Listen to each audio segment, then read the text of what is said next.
One more step, and I'll have isolated the virus of the common cold, laryngitis hackibus.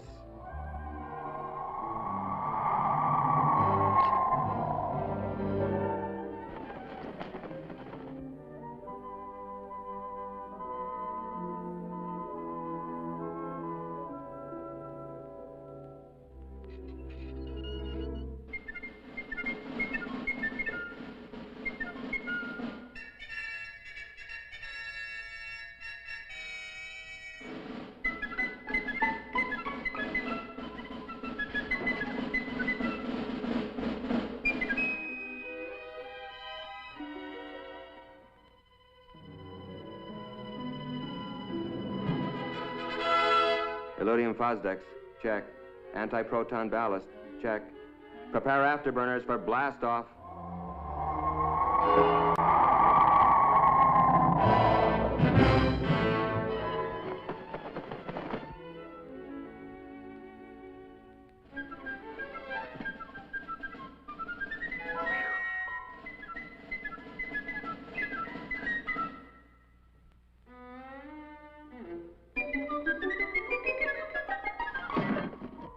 My biggest problem in this job is how to keep from disturbing the parents and getting them in a tizzy.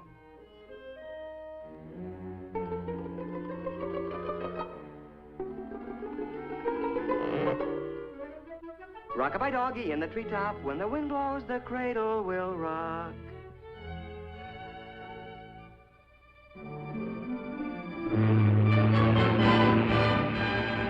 And so, after answering the $64 million question correctly, I decided to take a few trips around the world.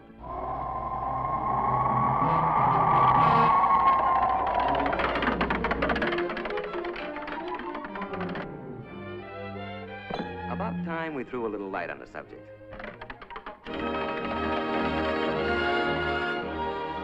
First thing you gotta do is get their attention. Comfy? Have I got your attention? Okay, let's straighten out a few facts about you and the Army. Now then. Excuse me just a minute.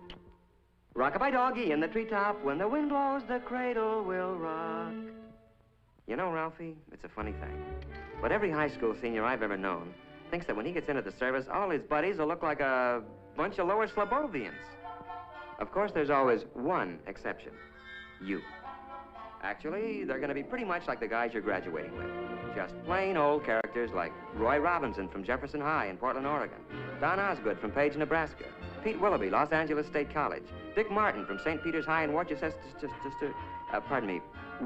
Massachusetts. Oh, well. Nice guys who wash their teeth every day, get their hair cut regular, well, fairly regular. Just a neck trim, please. Yes, sir. Just a neck trim. Well, what do you know? There was a human being under that pelt after all. Another interesting idea held by a lot of otherwise bright high school seniors is that the Army has all the right size clothing, but that it's mainly interested in getting it on all the wrong size people. Well, nice comic book stuff. But actually, the Army's no more interested in putting you into the wrong sized uniform than your football coach would be. And for the same reasons. It's not necessary, it's inefficient, and it's just plain sloppy.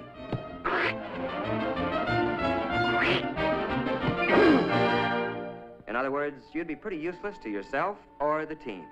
You know, according to some comic strip artists, our friend here, is the kind of non-com you find in the Army. The way they tell it, basic training's supposed to be nothing but KP, obstacle courses, and being chewed out by a bunch of sadistic sergeants. Hey, hold up!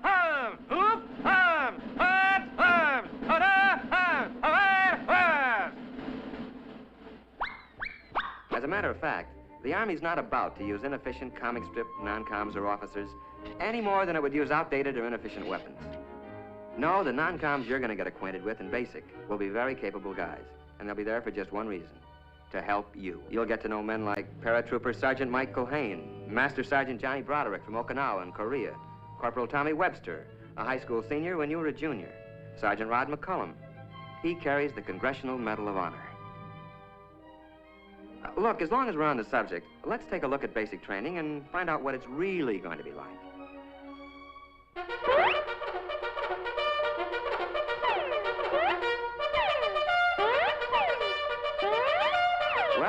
you're going to learn a few things at basic. Useful things, like how to handle weapons safely and effectively. And at 700 yards, I let him have it.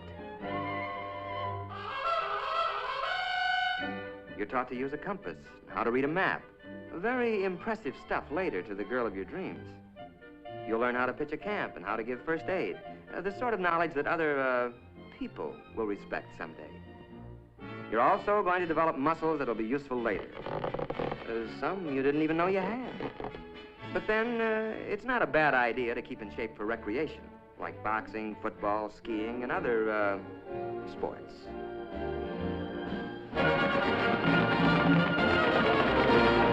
You're going to learn to snap a salute to all officers. Now, where'd that custom come from? Well, the way I heard it, the only way one knight could recognize another knight under those cast-iron tuxedos was to lift his visor. It's a sort of hello among military men. Then one day, you're going to suddenly realize that you're beginning to look like and act like a soldier or a man. And you'll be surprised to find that you're very proud to be serving your country in the United States Army. A short intermission. Rock-a-bye doggy in the treetop. When the wind blows, the cradle will rock. Okay, basics finished. Now what? Well, according to some comic strips, more endless months of KP, policing some forgotten post, and learning how to artistically goof off. But mainly, the rest of your Army career is supposed to be spent doing anything you're most unfit for.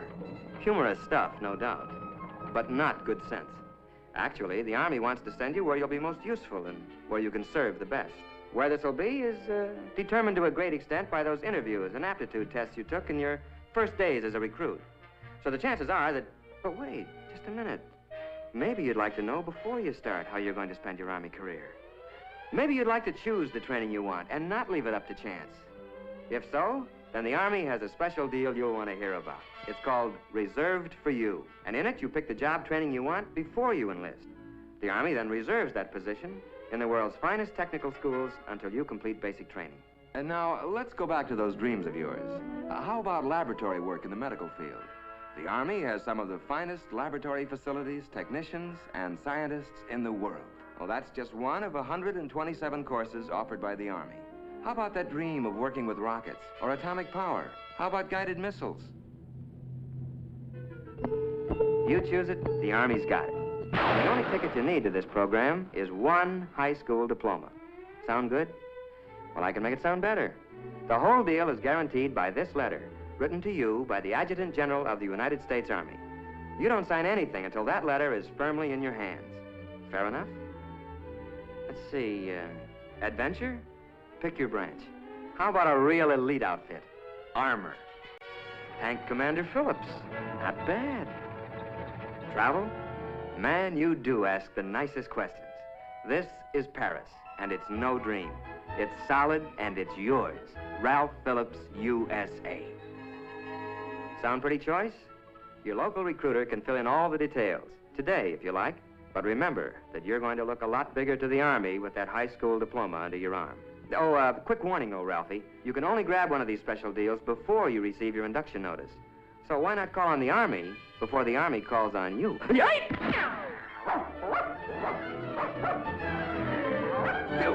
What's the matter with you?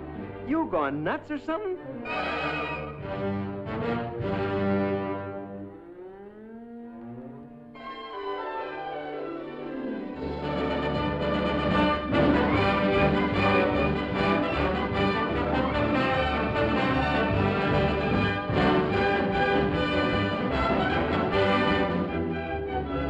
Remember, it's reserved for you.